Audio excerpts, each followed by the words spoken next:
While Dallas made all the news this week and got Roy Williams from the Lions, everything around Detroit, at least in terms of what they got back, has been positive, except they also no longer have their starting quarterback. Jason Horowitz, CBS Sports' Charley Casserly, glad to be with you on the NFL Previews presented by Comcast. We'll get to the Lions in a sec, but let's start with the team they're playing, the Houston Texans. And big win against Miami. Matt Schaub scores with 3 seconds left to give them their first win of the year.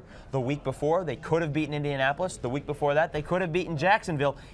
How far can this team really go, Charlie? I think this team's about ready to take off because, as you pointed out, their offense has really played well the last 3 weeks. And I think what you're going to see now is that offense just get better and better every week. I don't think Detroit's going to be able to stop them. Any chance anybody can slow down Andre Johnson this week? No, I don't think so. Andre Johnson's having a Pro Bowl year. I think he's the best receiver talent-wise in football. And, you know, he doesn't always get the recognition I think he deserves. But I don't think Detroit is going to slow him down at all. Meanwhile, for wide receivers for the Lions, obviously, you know the story by now. Roy Williams is with Dallas.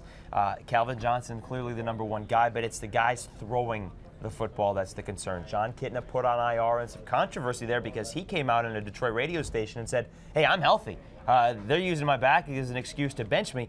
But any case it is, Dan Orlovsky's team right now, where do you see from what you saw last week to maybe going forward where they go here? Well, I think if you want to give him a game or two, that's fine. But you got to get Drew Stanton in the lineup. Here is Orlovsky's statistics so far, very pedestrian in last week's game. Also, it doesn't talk about the fact that he ran out of the end zone. Yeah. He didn't just run out of it. He stayed out of it, okay? I never saw anybody go that long running out of the end zone. But here's where Detroit is. You're in a rebuilding mode. You just traded Roy Williams on offense, probably your second best player next to Calvin Johnson. You put down your quarterback for the year. Hey, you got to find out if you have a quarterback for next year. So when you have these draft choices that are going to be high, what do I do with them? Drew Stanton's got to play for him this year. And Drew Stanton hasn't been healthy is the other part to this. At some point, you could expect to see the second-year pro out of Michigan State. They also brought up Drew Henson from the practice squad, who's been all over the NFL, and a lot of people have said he can't do anything. In this specific game, Detroit offensively, we saw what Orlovsky did last week.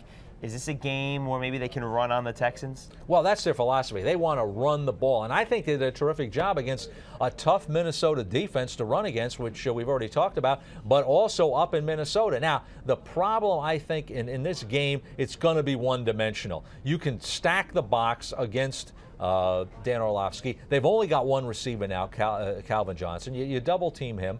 Not that Mike Flory or Sean McDonald can't come in and make some plays, but they're not as good as Roy Williams. So I think they're going to struggle in running the football. I think Houston will be very emotional coming off the win last week. I think they'll struggle to run the football in this game. Real quickly, Charlie, just because we didn't get to this at the top, as a former GM, did Detroit get enough for Roy Williams? A first, a third, and a sixth in this year's draft? Yeah, I think that. I think they wanted a 1 and a 2.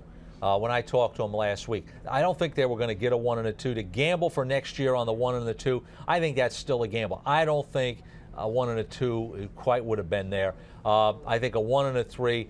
The 6, we'll see what happens with that, but I think it was a good trade for them. I think the value, they got the value for it. And Roy Williams would have been a free agent, and we all know at this point with what he was saying, he would have been out of there. Detroit 0-5, Houston 1-4. Texans? Yeah, Houston's going to win this game. Like I said, Houston's getting ready to get on a roll. I think offensively they're going to put up points in this game. Detroit can't match them in the scoring. They were close to beating Minnesota, but again, points could be a huge problem for the Lions this weekend. It is a 1 o'clock kick, and for more on this game or any other in Week 7, be sure to stay with CBSSports.com. Watch everything else on the CBS Audience Network. For Charley Casserly, I'm Jason Horowitz. Take care, folks.